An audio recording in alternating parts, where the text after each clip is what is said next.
I'm ready. Okay, go ahead and mark it. B-roll, Mike McGrath, take 4. Got it, thank you. Well, let me continue. It's kind of an interesting thing. About 10, 12 years ago, when we found this building and I got in, I made my way down into this room, and the beds were all stripped out. They're all gone. But I pulled out my cell phone. Cell phones were just coming in about 15 years ago. I pulled out my cell phone. I called the person who slept in this bed, because I had him on the cell phone, and he was in Minneapolis. I called him and I said, "Hey, Arv, I'm in Cobra. I'm standing at the foot of your bed."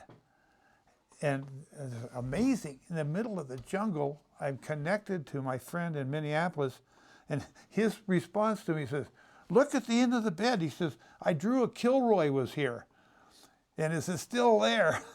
Well, it wasn't. It looked like this. It was just a mess. It was just mold and junk and moss, and it was a mess.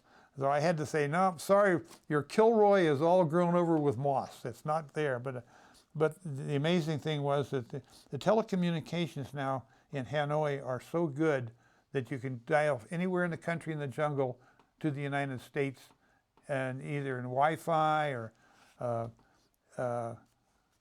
YouTube. I mean, you can, and they even show American movies in Hanoi now. Everybody has a flat screen TV. All the little huts have a little flat screen TV. They're telecommunication towers that were built after the war with U.S. money are beautiful. They have the best telecommunication system in the Southeast. So there's Arv's bed right there, and with his gone. Okay, let's, I'm gonna bring this in here. You know what would be great to get Mike talking about is his cross here. Okay. All right. Oh yeah, because this is where they found it on me. This is where they found it. Okay. So is it here? Yep. Now, I have to get this back. I promise Marlene. Under threat of life or death, Yeah. right? Okay. Now this is an important one, Bill. Let's take the time we need to get All right. whatever we need. Is that the best place to display it? I'll Well, he's lose gonna the, pick it up at some point. Right? yeah, I'll lose this out of here. Okay. All right. So Mike, since we're shooting such close up, kind of do, when you pick things up and move things, do it kind of in slow motion. Okay. Otherwise we lose you. Okay. Okay. Okay. Let's see if I can get focus on that.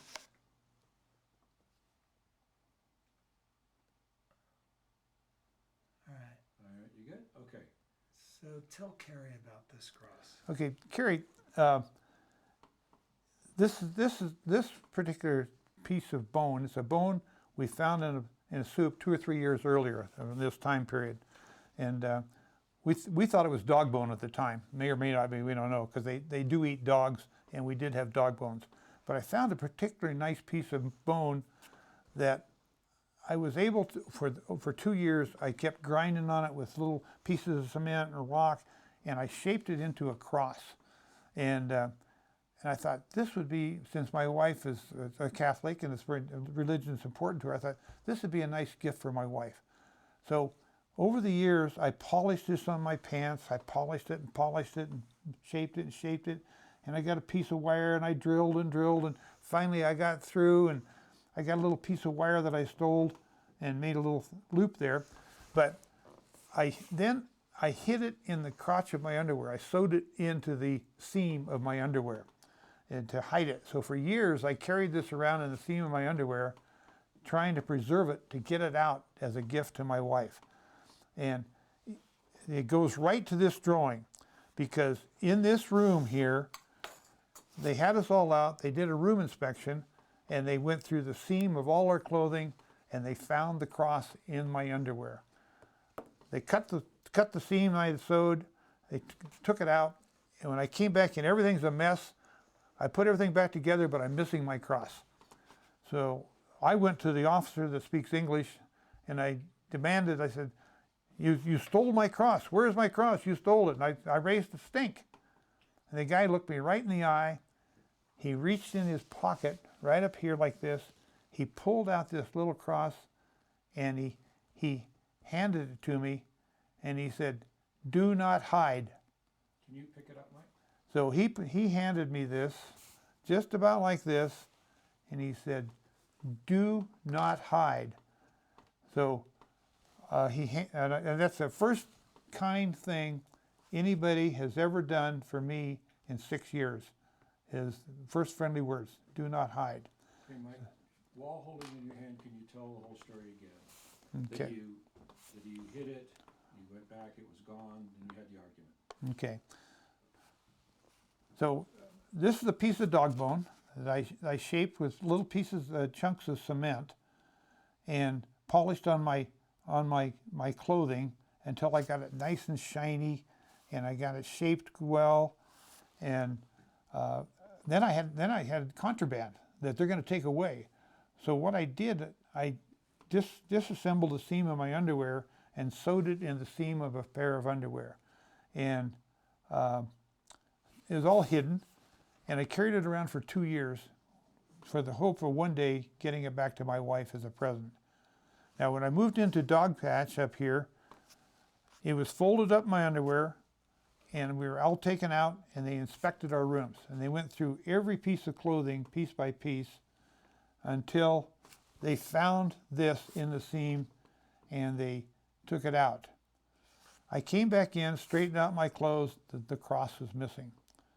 So I approached the English-speaking interrogator, and as an officer, and I demanded to have my cross. I said it was taken from me.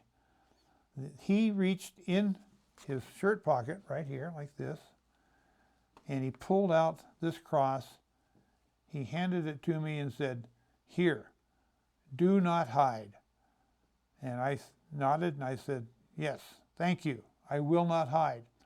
And he nodded to me and I nodded to him, and that's the first kind words in 6 years any Vietnamese officer ever said. He said, "We will not take it," basically, "do not hide it." So I carried this open for the next few months until we were released. So the war was coming to an end, and he must have known it because he gave it back. So I brought it home, gave it to my wife as my gift that I carried for her, and she now keeps it in a bank vault.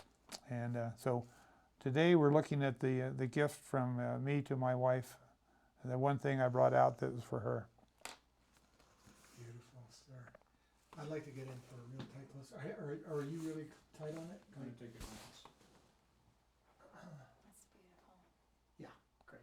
Okay, let me just get a little bit more on this angle. Okay. Tight.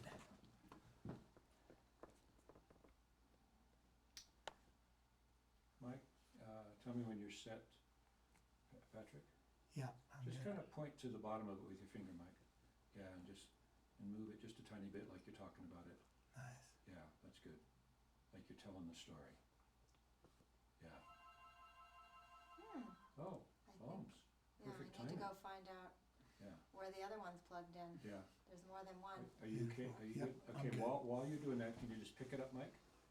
And take it out of, I want you to pick it up and take it out of my frame. So put it down. Yeah, Mike, put it down.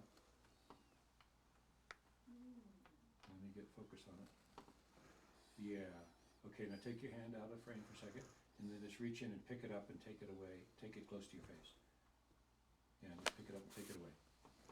Good. Okay, great. Great. Okay, shall we cut for a second Yeah, and let's reconsider cut. our next thing? Yep. Thanks. You want to cut that, Mike, for us? Cut,